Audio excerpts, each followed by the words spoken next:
This astonishing pictures can give an idea how a real UFO look like.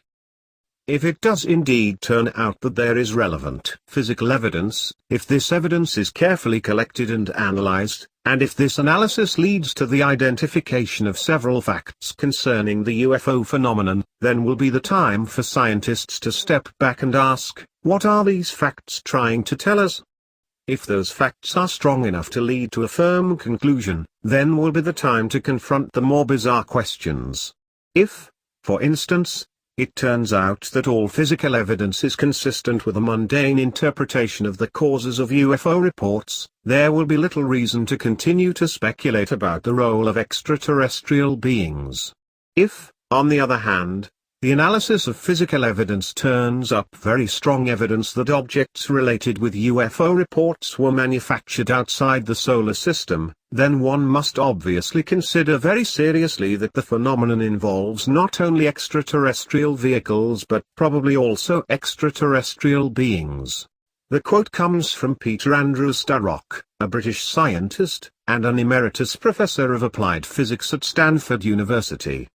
Starrock and a number of other notable scientists around the world came together during the 1990s in order to examine the physical evidence that is commonly associated with the UFO phenomenon. One example used by Starrock in his analysis was a photo taken by two Royal Canadian Air Force pilots on August 27, 1956, in McLeod, Alberta, Canada. The pilots were flying in a formation of 4 F-86 Sabre-jet aircraft. One of the pilots described the phenomenon as a bright light which was sharply defined as disc-shaped, that looked like a shiny silver dollar sitting horizontal. Another pilot managed to photograph the object, as you can see.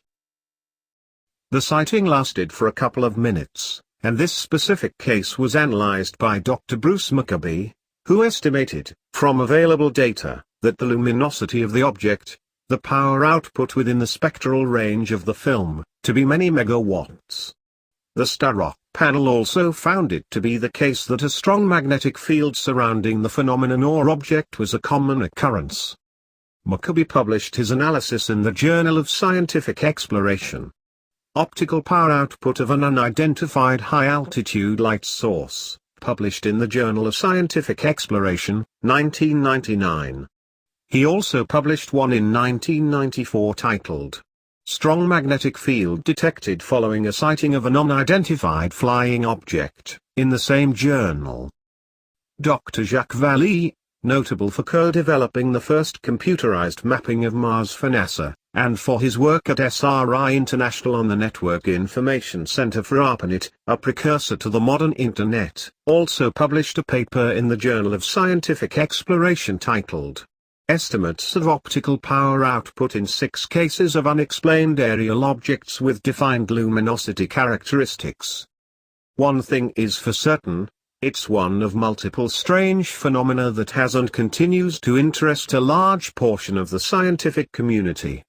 Let's just be clear, these objects are commonly seen, tracked on air radar, and tracked on ground radar simultaneously. This is something that has happened hundreds, if not thousands of times. This is information that's been made public over the past few years. For example, a declassified Defense Intelligence Agency document shows one, out of thousands, great example. It details how 2 F-4 interceptor pilots reported seeing an object visually. It was also tracked on their airborne radar. Both planes experienced critical instrumentation and electronics going offline at a distance of 25 miles from the object. Here is an excerpt from the report. As the F-4 approached a range of 25 nautical miles, it lost all instrumentation and communications.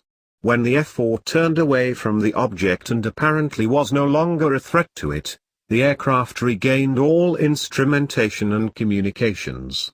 Another brightly lighted object came out of the original object. The second object headed straight toward the F-4. The report also described how a smaller object detached from the bigger object, turned inside the arc of the F-4 itself, and then rejoined the original object. This incident lasted for several hours. I decided to use this example because it has a number of declassified supporting national security documents, which goes to show how seriously this event was taken. Behind the scenes, high-ranking Air Force officers are soberly concerned about UFOs. But through official secrecy and ridicule, many citizens are led to believe the unknown flying objects are nonsense. Former head of the CIA, Roscoe Hilenko actor, 1960.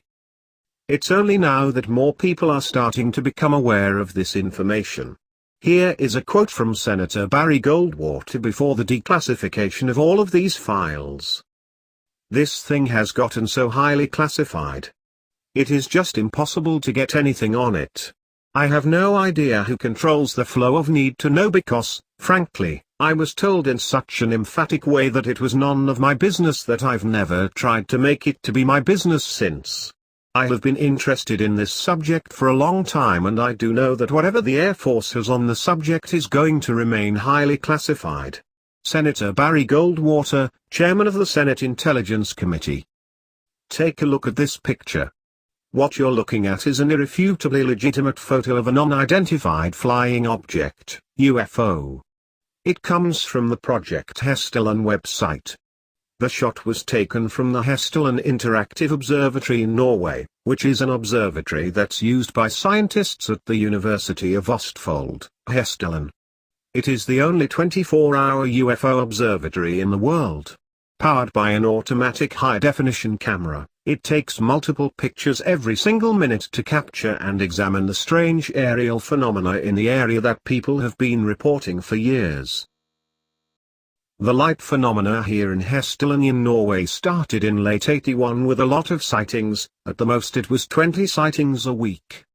The local people here started to see the light down in the valley, sometimes close to their houses, and they were wondering what could this be. Some was a little bit afraid too, because no one could give them an answer. What could it be? SC. Strand, University of Østfold. The phenomena behaves very different. Some is moving very slowly and some lights can move very fast. The fastest speed we have ever measured was 30,000 kilometers an hour. Strand. Yes, you read that correctly. 30,000 kilometers per hour. This is significantly faster than the highest capability of any known man-made aircraft. Yet this is merely one example, out of thousands, of strange objects being documented performing, as UFO researcher Richard Dolan said at the citizens' hearing that took place in Washington, impossible maneuvers at incomprehensible speeds. The footage is from the observatory, as featured in the documentary the day before disclosure. We knew that the Earth was flat, we knew that we were the center of the universe, and we knew that a man-made heavier-than-air piece of machinery could not take flight. Through all stages of human history, intellectual authorities have pronounced their supremacy by ridiculing or suppressing elements of reality that simply didn't fit within the framework of accepted knowledge. But are we really any different today? Have we really changed our acceptance towards the things that won't fit the frame? Maybe there are concepts of our reality we have yet to understand, and if we open our eyes maybe we will see that something significant has been overlooked. Toffeen, producer and director of the film. The production company behind the film is New Paradigm Films, and they are well aware of the fact that, soon enough, modern civilization is likely to be confronted with the biggest paradigm shift regarding our perception of reality that has been seen in human history. Through their films, they wish to shed light on serious issues that have remained in the dark for too long. There are objects in our atmosphere which are technically miles in advance of anything we can deploy, that we have no means of stopping them coming here. And, there is a serious possibility that we are being visiting and have been visited for many years by people from outer space, from other civilizations. This should be the subject of rigorous scientific investigation and not the subject of rubbishing by tabloid newspapers. Lord Admiral Hill Norton, former Chief of Defence Staff, 5-star Admiral of the Royal Navy, Chairman of the NATO Military Committee. This pictures and the others in the start, come from investigator-researcher Alex Mistretta. Apparently, They are from a United States Navy submarine, taken in March of 1971. The submarine was the Navy's USS Tripang, SSN 674. The submarine came upon the object by accident, as they were in the region on a routine joint military and scientific expedition. Officer John Clicker was the one who initially spotted the object with the periscope. I am not saying that these pictures are real. In fact, they might not be. The point here is to give readers a taste of what military pilots commonly describe, and what is commonly picked up on military radar. That's why I wanted to show these pictures in the first place, to spark your imagination with what could be fake pictures, of a very real phenomenon, and for those who have not had the experience of seeing something like this. In one of the cases during the Cold War, 1961, there were about 50 UFOs in formation flying south from Russia across Europe. The Supreme Allied commander was very concerned and was about ready to press the panic button when they turned around and went back over the North Pole. They decided to do an investigation, and they investigated for 3 years, and they decided that with absolute certainty that 4 different species, at least, have been visiting this planet for thousands of years. There's been a lot more activity in the past 2 decades, especially since we invented the atomic bomb. They are very concerned about that, and if we will use it again, because the whole cosmos is in unity and it affects not just us but other people in the cosmos. They're very much afraid that we might start using atomic weapons again, and this would be very bad for us, and them also. Paul Hellyer, former Canadian Defence Minister,